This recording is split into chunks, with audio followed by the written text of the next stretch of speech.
জয় মা কালী। মায়ের মুখ দেখিয়ে ভিডিওটা স্টার্ট করলাম।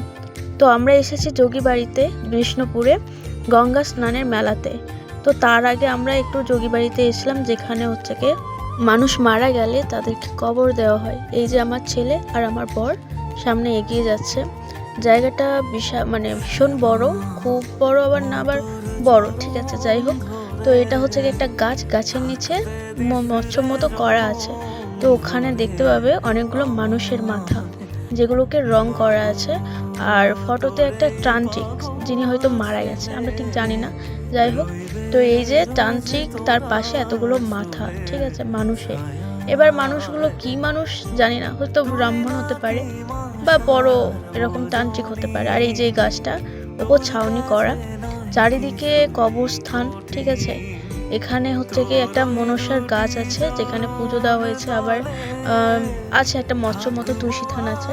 আর এই যে চারিদিকে মঞ্চ, মানে কবর দেওয়া হয়েছে, ঠিক আছে। তো এইসব সবগুলো ফুল দিয়ে তোমরা দেখতে পাচ্ছ মঞ্চ সাজানো। তো এই গঙ্গা স্নানে যারা মারা গিয়েছিল আগের বছর হোক বা পুরনো বহুদিনের হোক, ঠিক আছে, এই গঙ্গা স্নানে প্রত্যেক বছর তাদের বাড়ির লোকেরা এসে তাদেরকে পুজো দিয়ে যায়। ফুল পুজো, মানে বাতাসা, সন্দেশ, যে যেরকম পারে আর কি, তার যার যেরকম সামর্থ্য সে সেরকমভাবে পূজা দিয়ে যায়। আর এই যে এগুলো খুব একটা বেশি দিনের নয়। আর এই যে ফুল, মানে কবর দেওয়া হয়েছে, নতুন ফুল দেখতে পাচ্ছ, পুরো টাটকা ফুল। আর এখানে একজন, মানে এখানে চিতাও আছে, যেখানে আগুনে পোড়ানো হয়। তো খুব একটাই আছে আর কি। আর বাকি এখানে পুরোটাই কবরস্থান, যেখানে কবর দেওয়া হয়, ঠিক আছে। তো এটা হচ্ছে কি বেশি দিনের না, 4-5 দিনের, আমরা ওই জন্য দেখতে এসেছি। তো এটা 4-5 দিনের কবর এটা। আর ওই যে আরেকটা আছে, ঠিক আছে, সামনের দিকে আমি জুম করছি।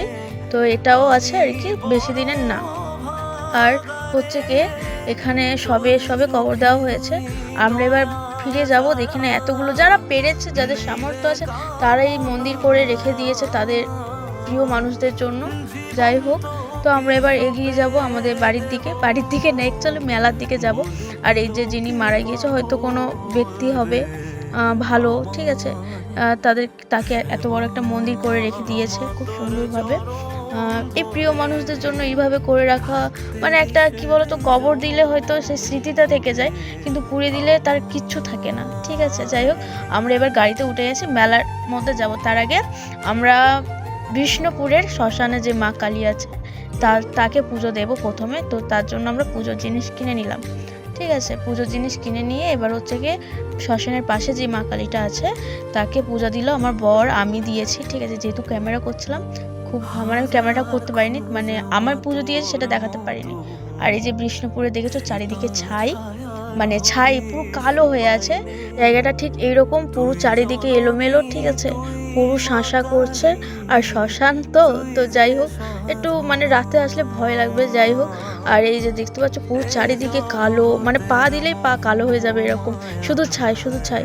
আর চারিদিকে জঙ্গল, আমরা জঙ্গল পেরিয়ে যাব, সেটা হয়তো, মানে জঙ্গল পেরিয়ে মাকে দর্শন করতে যাব। আর এদিকে হচ্ছে কি গঙ্গা, আর গঙ্গার এখানে সব বসে থাকে। আর এই যে আমাদের মা, ঠিক আছে, দেখতে পাচ্ছ মায়ের মুক্তি, মানে দেখে শান্তি, এরকম বিষয়ের চারিদিকে ওগুলো 108টা মানুষের মাথা আছে পিছনে যেগুলো দেখছো, ঠিক আছে।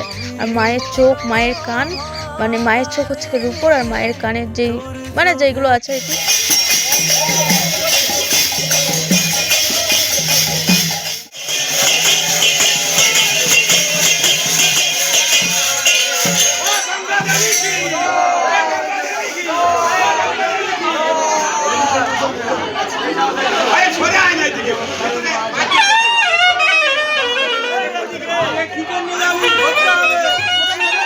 দেখলেই সব নাচানাচি করছিল মাসিক জগতে এসে, ওটা গঙ্গা দেবী ছিল।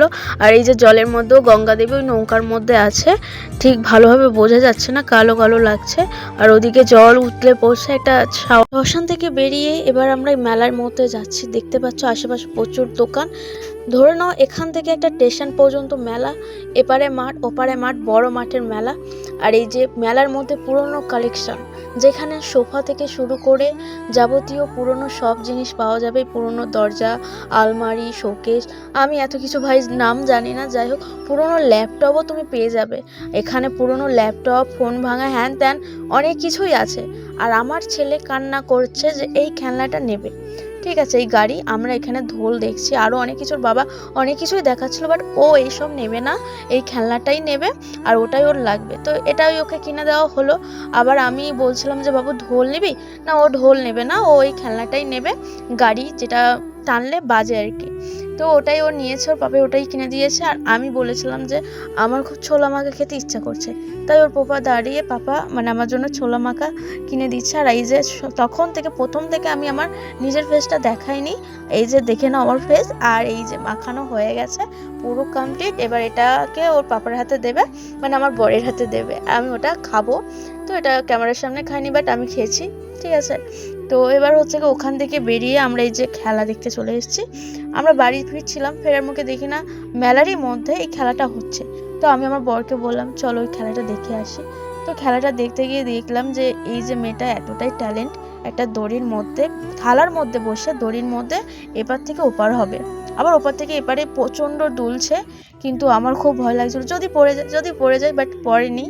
কতটা কষ্ট বলো তো, কতটা মানে খেটে এই জিনিসটা, ওরা দুটো টাকার জন্য, ঠিক আছে প্রত্যেকটা মানুষ টাকার জন্যই খাটে, তবু এটা প্রচুর রিস্কের ছিল, যদি পড়ে যায়, কিন্তু ওরা পড়বে না। যাই হোক, তো এই যে ঘুড়ি ওড়াচ্ছে সবাই, ওদিকে মানে স্টেশন না, অ্যাকচুয়ালি ওটা হচ্ছে কি রেল লাইনের ওপরে প্রত্যেকটা মানুষ, ওখানে প্রচুর মানুষ, যেহেতু কুয়াশা, তো বিকেল হয়ে গিয়েছিল, সন্ধে ভাব, প্রচুর কুয়াশা পড়েছিল, অতটা বোঝা যাচ্ছে না, কিন্তু পুরো মানে চারিদিকে মানুষ ভর্তি।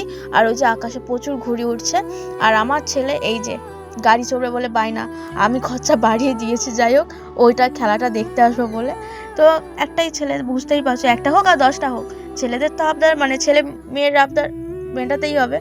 তো এই যে গাড়ি চড়বে বলছিল, আমি ওর পাপা তুলে দিয়েছে, আমাকেও বলছিল একটা কিছু চড়তে, আমি চড়িনি, বাট